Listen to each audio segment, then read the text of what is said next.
આ ગામનો મારા લગ્નનો મેળ નહીં આવે નક્કી જે વ્યવહાર કર્યો ને પાછું ઉઘરાણ આખા ગામમાં કરી લેવાનું થાય. સર્વતા જેવણા થઈને જ કરો.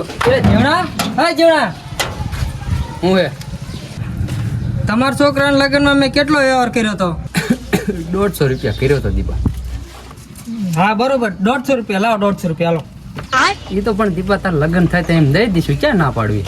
તમે હવે ત્યાં જઈને તો આમ તો ને મેરાનો લાવો, એ 150 લાવો. હાલો મારે કઈ સાંભળો. તમે ક્યાં દીપા તમારા ઓલામાં આડો પગ કર્યો અને મારા છોકરાના લગ્નમાં તમે આખું ઘર હો 150 રૂપિયામાં ખાવા આવ્યા હતા. અમે આવશું તમારા લગ્નમાં, ખાઈને તમે તાર વ્યવહાર કરાવી દઈશું તમારો. તમે કઈક મેર આવવા દો ત્યારે ને ઓલો સીધે ગામમાં એવી વાત કરે કે છોકરો કોથી રહ્યો તેમ ક્યારે ભરી ગયા. એ સીધું જેથી કાયા છેડો ને તેથી એને લઈ લેવો આ વખતે. જો તે દીપા એવું ન કરાય. એટલે કોણ છે?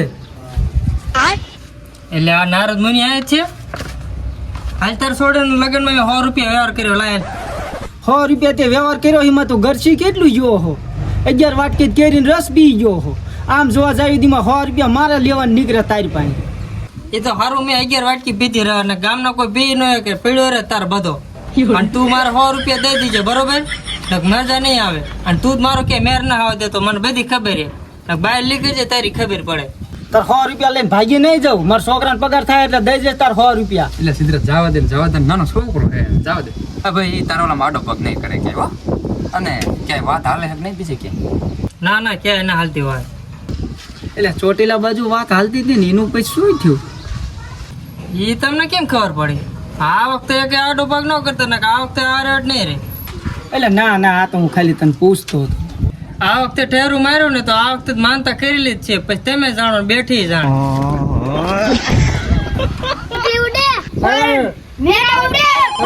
અરે ફોન આવ્યો. હા બાપુ. એટલે ક્યાં હો? ઘરે આવ્યો તો આ સોડી વાળા જોવા આયા છે. હા માર મેર આવી ગયું. એટલે આને ચાક મેર આવી ગયો લાગે હો. હમણે ક્યાંક શેડા અડાડું તું રે ને એનો મેર જ ન ક્યાંય આવવા દઉં. એને આખી જિંદગી વાંઢો મારવો છે. આવો આવો મહેમાન આવો. રામ રામ હગા, રામ રામ. એ રામ એ રામ. બેહો.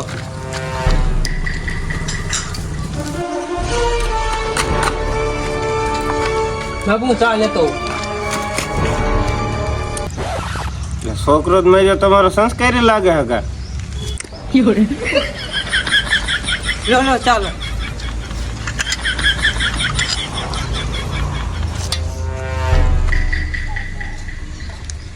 છોકરો તો તમારો સારો લાગે, મેં જો કામ નો એમ છે. છોકરો ડાયો હું, છોકરો ડાયો લાગે. ડાયા તું પેલા જ થઈને છું પણ કોઈ ધ્યાન જ ના આપતું. હું જાતો નહીં, ધ્યાન દેવા વડી હવે આવી ગયો છે. સારું કર્યું તી મારે. શાંતિ જાળવ, શાંતિ જાળવ. હાલો, આ બોલ ને સીધા. હા, તમારા ગામમાં જાય છોકરો જોવા. એટલે અમાર ગામમાં કોના ઘરે? એટલે આ ક્યાં એમનું ઘર? તને એડ્રેસ દેતા જ ના આવડતું. હા બોલો ભાઈ. એ આ ગામ કાંઠે મોટો ઉકળો નથી. અહીંયા ઘર રહ્યું ને યાદ છે. અશ્વિનભાઈ નું નામ છે. યા ક્યાં ભરાણા તમે?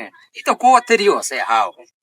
એટલે એની ગામમાં કઈ વેલ્યુ નથી. 1.5 વીઘા જમીન હતી ને એ તો જુગારમાં હારી ગયા બધું. હા, કે દુનું હારી ગયા ઈ રે. અત્યારે કાંઈ નહીં જોયું. એમને વચમાં એક ઘણું આવ્યું હતું ને તો ઈ લાયા તા થોડાક દી તો માન રહ્યું, ઈ ભાગી ગયું. વેજો પાછા વેજો ઘરે વેજો જાવ. ત્યાં તમારે છોડી દે ને તમે છોડીની જિંદગી બગાડીશો. હા નો હોય છોકરો એવો જ છે. હાવ હવે કાકા જવું પડશે. હા, હાલો હાલો હાલો મહેમાન વાડી. બેહો જ ખરા, પણ શું થયું તમને? એટલે બટા તારી જિંદગીમાં ધૂળ પડી હોય, તારે દાવું નાવું જ થાય છે. ઈ મારો મેળ આવ્યો જ પણ ગામના બે એવા આડોડે કરે ને એને તો આજ એક હું ભાઈ એટલે ઉભો તો રે. રાતી મેં મને મૂક્યો. એટલે ઉભો રે. મૂક્યો. ઉભો રે, કેમ જાવ? ના મૂક્યો મને. અરે મૂક્યો મને હાજી એક જ પાડ્યો. આ વખતે ખાવા ન દીધું હો આપણે. એ તમે બે મેવાને ભગવાડ્યા ને. હવે તું ડાયરેક્ટ નામ ન દે હો. એ કોલર મેક દે હો તું. પાછા નામ દઈ દેસ તે. હા બેડ માં નામ ખાઈ લે તાઈ તો. હા તે હાલ તું કે હમે ખાઈ લો ને હાસ વધ દઈ દઉં. કીધું હો પણ હાલો નામ બે ન હાથ દેતા. વધ લેવું. હાલ. હા તે હાલ છા મોય રાજતું.